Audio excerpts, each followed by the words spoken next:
Hola gente, en este video vamos a hablar de lo que es la voz pasiva en inglés y cómo debemos utilizarla. Vamos a empezar con la gramática y después vamos a ir hablando de los usos. La voz activa es lo que primero tenemos que conocer. ¿Por qué? Porque es lo que muy seguramente han estado haciendo desde un inicio. Diana bakes cookies for her family. En la voz activa el enfoque está en el sujeto. Por lo tanto, empezamos con él. También tenemos en las oraciones por lo general un objeto.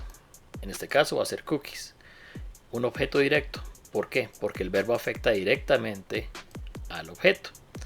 Bakes cookies, hornear galletas. En la voz pasiva hacemos lo contrario. El enfoque no está en el sujeto, sino en el objeto. Cookies are baked for Diana's family. Claro que, dado que uno de los usos de la voz pasiva es un enfoque más académico y formal, esta oración no sería muy natural en un entorno comunicativo diario. Pero no importa, ahorita necesitamos este ejemplo solamente para aclarar. Recuerden, cuando ustedes utilizan la voz activa, tenemos un agente, una acción, una persona o un objeto afectado por esa acción y un complemento. En la voz pasiva va a cambiar algo, que el enfoque va a ser el objeto de la oración. Vamos a tener el verbo to be y el complemento. Hay una serie de usos para esto, sin embargo. La voz activa, en casi todos los tiempos verbales de inglés, empieza con el sujeto, el verbo y el complemento. En el complemento es donde podemos encontrar el objeto. Ojo, el objeto no necesariamente es una sola palabra. La voz pasiva va a tener un poquito más que tener en cuenta. Primero, empezar con el objeto, cookies. Después, siempre utilizamos el verbo to be conjugado en el tiempo que estemos transformando o en el tiempo que estemos hablando. Presente, pasado, futuro. Todo el tiempo verbal se va a manejar acá. ¿Por qué? Porque el verbo va a ir siempre en pasado participio. Entonces necesitamos el to be para que nos maneje los tiempos y este verbo para que nos diga la información. Y después va el complemento. Tiempo, lugar y el sujeto si creemos que es necesario. Entonces pasamos de una oración de Diana bakes cookies for her family a cookies are baked for Diana's family. Bueno, es importante recordar que todo tiempo verbal va a tener su versión en voz pasiva.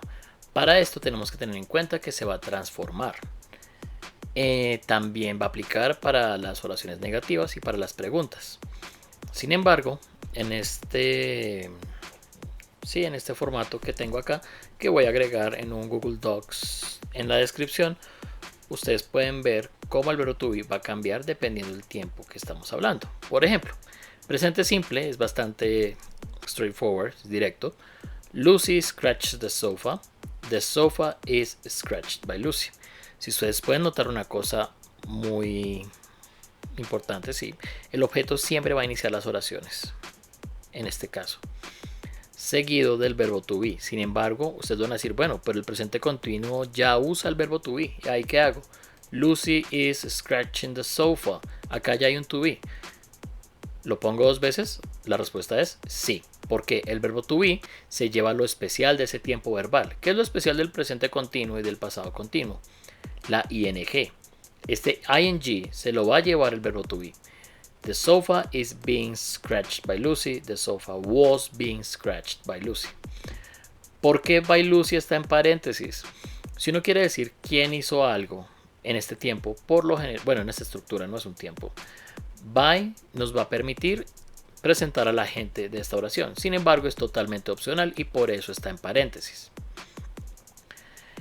Hay otros tiempos verbales que ya tienen un verbo auxiliar o un verbo modal, por ejemplo, que es el presente perfecto y el pasado perfecto, el futuro simple y los verbos modales, que ellos no van a permitir quitarse su lugar y el verbo to be le toca simplemente acomodarse a lo que ellos le digan. Por ejemplo, en presente perfecto, Lucy has scratched the sofa, va a ser the sofa has been scratched by Lucy. Creo que ahorita ya se dieron cuenta, pero el pasado participio va a estar inmutable. Todos los tiempos verbales van a estar en esta zona.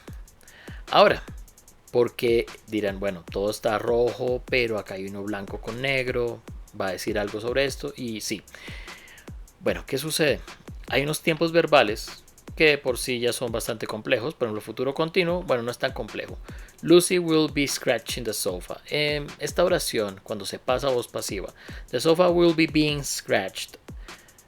Wow, suena bastante enredado. Entonces, en realidad, en un contexto comunicativo real, no va a servir. Hace que la comunicación sea totalmente interrumpida, no va a ser clara. Así que estos tiempos existen en teoría, pero la verdad no van a ser útiles. Cuando usamos oraciones negativas, es básicamente lo mismo, solamente que los auxiliares doesn't o don't y didn't van a desaparecer. ¿Por qué? Porque el rol lo toma directamente el verbo to be. Lucy doesn't scratch the sofa va a ser the sofa isn't scratched. El presente continuo va a ser exactamente lo mismo. El verbo to be es el que va a negar la oración, pero el que le agregamos es el que se lleva la ing. Lucy isn't scratching the sofa isn't being scratched. Yo creo que los más fáciles de utilizar en este tipo de tiempos son el futuro simple y los verbos modales. ¿Por qué? Porque simplemente se les agrega be. Sí, yo sé, son como perezosos. Lucy won't scratch the sofa won't be scratched by Lucy. En términos de utilidad, la voz pasiva es más común utilizarla en los tiempos presente simple, presente continuo, presente perfecto, pasado simple, pasado continuo, pasado perfecto, futuro simple y verbos modales. Sin embargo, existen todos los tiempos, pero prefiero hacer esa aclaración en este momento. ¿Cómo es la forma más efectiva de aprender la voz pasiva? Pues para la precisión gramatical, lo importante es hacer ejercicios de transformación. Tienes unas oraciones en voz activa, pues las puedes transformar a voz pasiva. Y para redactar para tus textos, lo más seguro es que si usted es una persona que está leyendo textos académicos, puedes empezar a imitar. Cuando uno reporta, lo que más va a dominar es la voz pasiva, ya sea en pasado simple o en pasado perfecto. En algunas ocasiones presente simple si estás hablando de un tema actual. Ahora, las preguntas pueden ser un poquito más enredadas. Entonces, la voz pasiva tiene su parte compleja, por eso es tan importante tener claros todos los tiempos verbales con anterioridad. Sin embargo, puedo adelantarles, la mejor manera de aprender este tema es empezar con los tiempos simples, presente simple y pasado simple. Después sigan con los tiempos continuos, presente continuo y pasado continuo. Después pasen a los tiempos perfectos, pasado perfecto y presente perfecto. ¿Por qué empiezo con el pasado perfecto? Porque como el auxiliar no cambia tanto, es más sencillo de manejar. Bueno, al menos en términos gramaticales. Y por último, lo que es futuro y verbos modales se puede hacer en cualquier momento, ya que es el más sencillo de todos. Si hay tiempos verbales que evitar, si ustedes consideran que la verdad eso suena muy enredado, lo más seguro es que sea así y es mejor confiar en su intuición. Listo. Ahora, ¿para cuándo? ¿Cuándo vamos a utilizar esta estructura? La estructura por lo general se utiliza cuando no sabemos quién es el sujeto o el actor de la oración. When the actor is unknown, es desconocido. Entonces, en este ejemplo, a valuable art piece was stolen from the National Museum. Si una pieza de arte valiosa fue robada del Museo Nacional. ¿Quién lo hizo? Ni idea, no sabemos.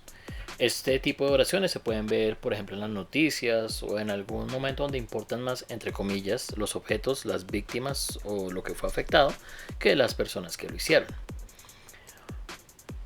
Parecido, pero a veces no es que no sepamos quién hizo la acción, sino que es irrelevante.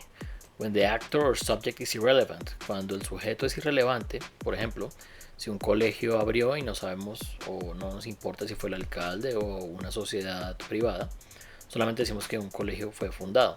A new school was founded in the outskirts of the city. Quien lo hizo ahorita no es que no sepamos, sino que la verdad nos es irrelevante. El tercer uso que esto tiene es cuando tú quieres enfatizar en la persona o el objeto que fue afectado por la acción. Por ejemplo, cuando es tu tema principal. ¿Sí? Entonces, este ejemplo de la Universidad de Toronto me gusta mucho porque es sobre la insulina. Insulin was first discovered in 1921 by researchers at the University of Toronto. It is still the only treatment available for diabetes. En este caso, la insulina fue descubierta. Muestra que un tipo de palabra que podemos meter a veces entre el to be y el participio es un adverbio. Pero nos muestra que acá el foco no son los investigadores o la Universidad de Toronto, sino el foco de la oración o el párrafo es la insulina. La siguiente oración ya va en voz activa, lo cual nos ayuda a ver que esto lo que hace es enfocar la atención del lector al tema. Y hay pues ciertos géneros científicos que usan o abusan del uso de la voz pasiva, sobre todo para reportes de laboratorio, lab reports o reportes de investigación.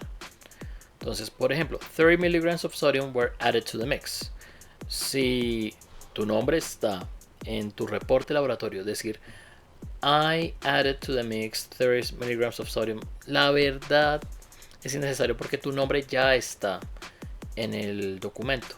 Si el nombre de la persona es demasiado obvio o aparte de todo es una escritura formal o científica, lo más recomendable es que ciertas oraciones vayan con voz pasiva, sobre todo donde estamos enfocados en procesos y los objetos usados en esos procesos.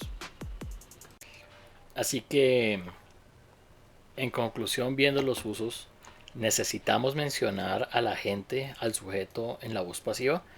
La verdad no. Es totalmente innecesario. Si usamos la voz pasiva es porque queremos hacer énfasis en el objeto, no en el agente. Ya sea porque no lo conocemos, we don't know them, no nos importa, we don't care about them, son demasiado obvios, they're too obvious. Y si tú crees que el agente o el sujeto es tan importante en la oración o quieres que ese sea el enfoque, well, use the active voice, usa una estructura en voz activa. La voz pasiva es cuando quieres hacer énfasis en el objeto o en lo que fue afectado por la acción. ¿Sí? Entonces espero que este video les haya ayudado. Bueno, espero que este video les haya ayudado a entender un poco mejor este tema. Es un poco complejo, yo entiendo, y pueda que tome 1 o 2 días para entenderlo de manera completa. Cualquier duda, cualquier pregunta, pueden usar acá los comentarios y yo intentaré darles recursos para poder manejar este tema un poco mejor. Recuerden, es mejor empezar con el presente y el pasado simple, después con los continuos y después con los perfectos, por si acaso. Entonces, hasta luego y espero que estén muy bien. Bye.